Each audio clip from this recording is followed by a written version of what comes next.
Welcome to The Explainer. Today we are diving deep into a song that, let's be honest, taught an entire generation how to dance to despair. Korn's Got the Life. So check out this quote. It's the sound of pain amplified until it's danceable. I mean, that just nails it, right? It perfectly captures this huge paradox at the heart of the song. How on earth did one of the darkest, most angst-filled tracks of the 90s become this massive global party anthem? Okay, so here's how we're going to tackle this. We'll start by looking at how it became such an unlikely anthem. Then we'll get into the nuts and bolts, the actual blueprint of nu metal. After that, we'll decode the super sarcastic message behind it all and figure out how exactly it taught despair to dance. And finally, we'll put it all back together to really understand its place as, the sound of an era. All right, first up, this unlikely party anthem. To really get the impact of Got the Life, you gotta picture the music scene back in 1998. It was a completely different world, just dominated by super polished pop and mainstream hip-hop. I mean, look at this. The contrast is just, wow, it's staggering. When Korn showed up on MTV's Total Request Live, it wasn't just, unexpected, it was a full-on earthquake. You have to remember, TRL was the kingdom of boy bands and pop princesses. And then this thing shows up. This raw, heavy, super introspective track just completely crashed their party. And oh boy, did they crash it. The song's video, which is this hilarious takedown of all the cliches of fame, got so popular that it became the first video ever to be retired from TRL. Why? Because it just stayed at the top for too long. They literally broke this system. Okay, so that's the what. Now let's get into the how. How did they build this revolutionary sound? What were the actual ingredients? Because this wasn't just random noise. This was some serious sonic architecture. The power of this song, really, it comes from this totally unique combination of instruments, where each one is playing a super unconventional role. You've got these guitars, right? They weren't there for catchy melodies. They were pure texture, this heavy, chugging wall of sound. And the bass. It wasn't just sitting in the background. No way. It was a percussive, clacky lead instrument. And the drums, man, the drums had this hip-hop swagger that just made the whole thing groove in this dark, heavy way.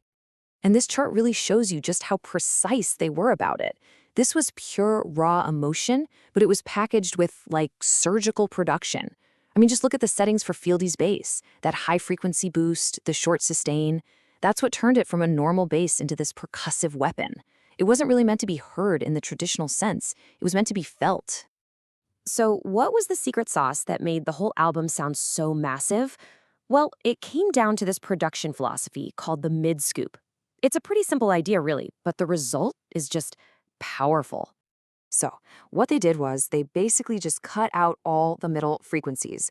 And by doing that, they created this huge sonic cavern. What does that do? Well, it lets the bass and the kick drum absolutely dominate the low end, giving it this physical weight you can feel in your chest. At the same time, it clears a path for the sharp crack of the snare and Jonathan Davis's vocals to just slice right through the mix with perfect clarity. So you get this crazy paradox, a sound that's incredibly dense and heavy, but at the same time clean and totally radio ready. All right, so we've seen how the song was built. Now let's peel back another layer and get into the why. Let's talk lyrics, because this is not a party song, not even close. It's a confession, and it's wrapped in a thick blanket of sarcasm. And right here, this is the absolute core of the song's irony. The entire premise, the title Got the Life, is a bitter refutation of the very success the song was bringing them. He's basically looking at the world and saying, you think I have it all? You have absolutely no idea what's really going on. So, in that iconic chorus, Davis sings, God paged me. And you gotta wonder, why a pager? I mean, of all things, right? It's such a strange, specific choice of technology for 1998. Well, it's because that pager is a perfect little time capsule for 1998. Back then, having a pager was the symbol of being important, of being needed, of being connected. So by using it, Davis takes this grand idea of a divine revelation and just shrinks it down into an impersonal, one-way message from what is, let's be real, a mundane piece of corporate tech. God doesn't speak to him from a burning bush, he pages him. And what does God page him? You'll never see the light. And then his response, who wants to see? This is basically a direct, nihilistic middle finger to Plato's allegory of the cave. The whole philosophical idea that the goal of life is to escape the cave of ignorance and see the light of truth. Davis's response is basically, nah, I'm good. He's saying he prefers the darkness of his reality to a so-called light that he thinks is a total sham. But then it gets even darker. In the second chorus, he makes this really subtle but absolutely crucial change to the lyric. It's no longer God paged me. It's God pains me the more I see the light. Wow. That just reveals the heart of his despair, right? It's not just that he's rejecting the light anymore. Now, any little glimpse of truth he gets only deepens his suffering.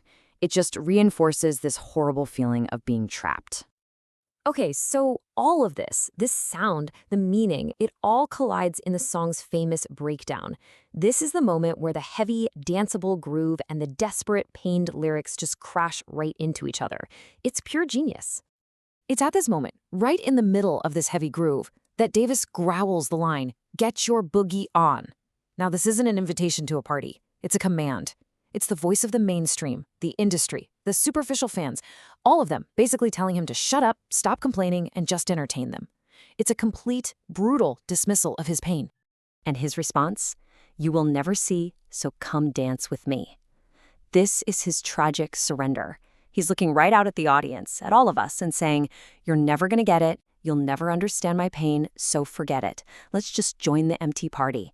It's this moment of profound loneliness, totally disguised as a celebration. But for us, for the listener, this moment becomes something else. It's a kind of mass catharsis, right? It takes all that private, internal pain that we all have, and it transforms it into this shared physical ritual. We're all out there dancing together on the ruins of our own despair. It's powerful stuff. All right, so we've taken the song apart piece by piece. Now, let's put it all back together and really look at its lasting impact, not just on music, but on culture as a whole. Because when you look at it, Got the Life became so much more than just a song. It was a cultural document. It basically wrote the sonic rulebook for mainstream nu metal. It perfectly captured that late 90s anxiety about selling out, and it just nailed that paradox of successful emptiness. It proved once and for all that dark, heavy music could be commercially massive, and it turned personal trauma into something we could all dance to. Which brings us to this final quote, which I think just sums it all up perfectly. It is the sound of a wound mixed with surgical precision. Think about that. It was crafted chaos, polished pain. It was the sound of an entire generation learning to smile while bleeding and then inviting everyone else to join the dance. And that leaves us with one last big question. The song diagnosed this culture that was sick from its own success. Now, over 25 years later, you have to ask yourself, has anything really changed? Because that critique of fame, of authenticity, of the emptiness that can come with success, man, it feels more relevant today in our hyper-visible, social media-driven world than it ever did back in 1998.